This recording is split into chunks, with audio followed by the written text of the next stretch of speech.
Why are you doing this with me? White dress में नाजुक makeup वाली एक लड़की चिल्ला रही है पुरुष और महिलाओं के सामने। यह सही है।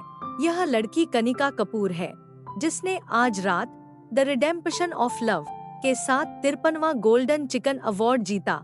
मूल रूप से उसे अपने प्रेमी और बहन के साथ इस खुशी के पल को मनाकर खुश होना चाहिए था। हालांकि उनके सामने जो कुछ भी हुआ, उसने पुरस्कार जीतने की उनकी खुशी को पूरी तरह से नष्ट कर दिया। मंद रोशनी वाले कमरे में क्रिस्टल झूमर से हल्की पीली रोशनी झलक रही थी। मूल रूप से साफ सुथरा कमरा अब अस्त-व्यस्त था, हवा में घृणा से भर गया। वह पुरुष और महिला, जिन्होंने केवल अपने निजी कपड़े पहने हुए थे और उनके कानों में उससे निपटने की योजना की गूंज सुनाई दे रही थी, सभी ने अदिति को याद दिलाया कि यह सब एक सपना था और सब वास्तविक था। रिया ने अधीरता से कनिका की ओर देखा और ठंडी सांस ली। फिर उसने ठंडे स्वर में कहा, ठीक है कनिका, तुम्हें अब मेरे सामने अभिनय करने की जरूरत नहीं है। आप कहते रहे कि आपने मुझे सब कुछ दिया। आप स्पष्ट रूप से जानते थे कि मुझे विक्रम भाई पसंद है। फिर आपने मुझे विक्रम भाई क्यों नहीं दिया? आपको एक प्रसिद्ध सेलिब्रिटी बनने के बीच चयन क्यों करना है, जबकि मैं केवल आपके पीछे रह सकता हूँ, आपकी सभी व्यवस्थाओं को स्वीकार कर सकता हूँ और एक सादा और सामान्य जीवन जी सकता हूँ? हम दोनों एक जैसे दिखते हैं। तुम ऐसा क्यों नहीं कर सकते? मैं नहीं कर सकता। मैं आपको बता दूं Kanika, I've had enough of the so-called you। आप हमेशा मेरे लिए अच्छा होने का दिखावा करते हो से काफी परेशान हो चुका हूँ। क्या आप डरते नहीं हैं कि मैं आपकी लाइमलाइट चुरा लूंगा?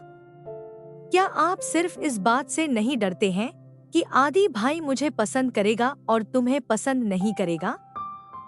अब मैं वह सब कुछ छीन लूंगा जिसकी तुम्हें परवाह है। मैं चाहता हूँ कि तुम अपनी आंखों से देखो कि जो चीजें तुम्हारे पास थी वे सब धीरे धीरे मेरी हो गई। हा हा हा। कनिका आश्चर्य से अपनी बहन की ओर देखा। उसने कभी नहीं सोचा था कि रिया के मन में उसके प्रति इतनी गहरी दुश्मनी होगी। मूलतः उनके माता पिता जल्दी चले गए थे उस समय। उन्होंने एंटरटेनमेंट ट्रूप का रास्ता भी चुना था क्योंकि उन्हें मजबूर किया गया था, और वह हमेशा अपनी छोटी बहन की रक्षा के लिए अपने तरीकों का इस्तेमाल करती थी। नहीं चाहती थी कि उसे थोड़ी सी भी चोट लगे। इस समय कनिका के शरीर के सभी छिद्र खुल गए थे, मानो ठंडी हवा का झोंका उसकी पीठ में घुस गया हो। वह हल्के से कांपने से खुद को नहीं रोक सकी। उसके शरीर की सारी ताकत चूस ली गई थी और उसके अंग सुन्न हो गए थे। जब कनिका ने अपनी छोटी बहन को, जो बिल्कुल उसके जैसी ही दिखती थी, उसके साथ ऐसा व्यवहार करते देखा, तो उसके दिल को ऐसा लगा जैसे उस पर किसी बड़े हथौड़े से हमला किया गया हो, और वह अचानक कस गया।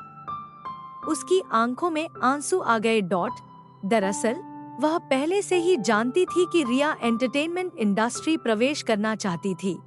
हालांकि ठीक इसलिए क्योंकि वह इतने लंबे समय से एंटरटेनमेंट इंडस्ट्री में थी और उसे इस इंडस्ट्री की गंदगी और धोखे की आदत हो गई थी। वह नहीं चाहती थी कि उसकी अपनी बहन दूषित हो। वह केवल उसे सुरक्षित और खुशी से बड़ा होने देना चाहती थी। लेकिन अब उसने रिया की रक्षा के लिए जो किया था, वह फीफी की नजर में उसके स्वार्थ के लिए 100% बाधा बन गया था। इस बिंदु तक सोचते हुए कनिका अपने दिल में निराशा की भावना महसूस करने से खुद को रोक नहीं सकी। पता चला कि उसकी सबसे प्यारी बहन को भी उस पर बिल्कुल विश्वास नहीं था। तो पता चला कि उसकी सबसे करीबी बहन हमेशा यही सोचती रहती थी कि कैसे उसके आदमी को उससे दूर किया जाए और कैसे उसे गायब कर दिया जाए। रिया, मुझे वास्तव में यह उम्मीद नहीं थी कि तुम अपने खिलाफ मेरी सुरक्षा को ऐसी चीज के रूप में देखोगे जिसमें मैं बाधा डालूंगा। आपको बड़ी बहन पर विश्वास करना होगा। मैं आपको कैसे नुकसान पहुंचा सकता हूं? कनिका ने आंखों में आंसू भरकर अपनी बहन की ओर देखा। वह अपना अंतिम स्पष्टीकरण देना चाहती है। हालांकि रिया, कनिका को बिल्कुल भी मौका नहीं देना चाहती थी, इसलिए उसने अधीरता से उसे रोक दिया। उसने राहुल की ओर स्नेहपूर्वक देखा, जो किनारे पर चुपचाप बैठा था, और धीरे से कहा, आदि भाई, आपको क्या लगता है कि हमें अब क्या करना चाहिए? हमारी योजना उजागर हो गई है।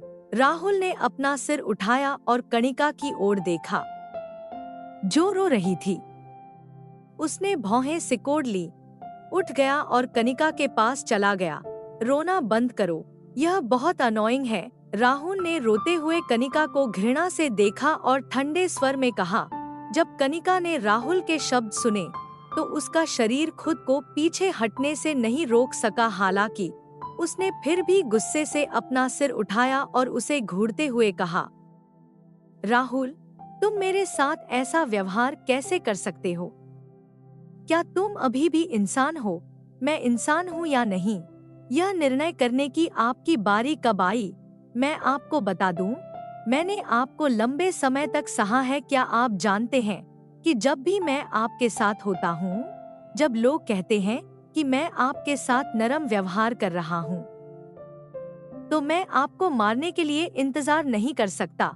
यह सब आपकी वजह से है। मेरी ताकत स्पष्ट रूप से आपकी तुलना में रत्ती भर भी कमजोर नहीं है, लेकिन मैं आपके द्वारा क्यों दबाया जा रहा हूँ?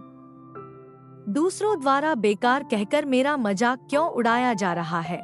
बदबूदार लड़के, मैं तुम्हें गायब करने का एक तरीका सोच रहा था और मैं तुम्हारी जान बचा सकता हूँ, लेकिन अब जब से तुम मुझसे मिली हो, मैं इसके बारे में कुछ नहीं कर सकता। कहानी अभी जारी रहेगी। अगर आपको स्टोरी पसंद आई हो तो वीडियो को लाइक जरूर करें और अपने फ्रेंड्स और फैमिली के साथ भी वीडियो को शेयर करें। अगर चैनल पर न्यू है तो सब्सक्राइब करना ना भूलें। नेक्स्ट एपिसोड जल्द ही आएगा। धन्यवाद। आपकी अपनी निशा।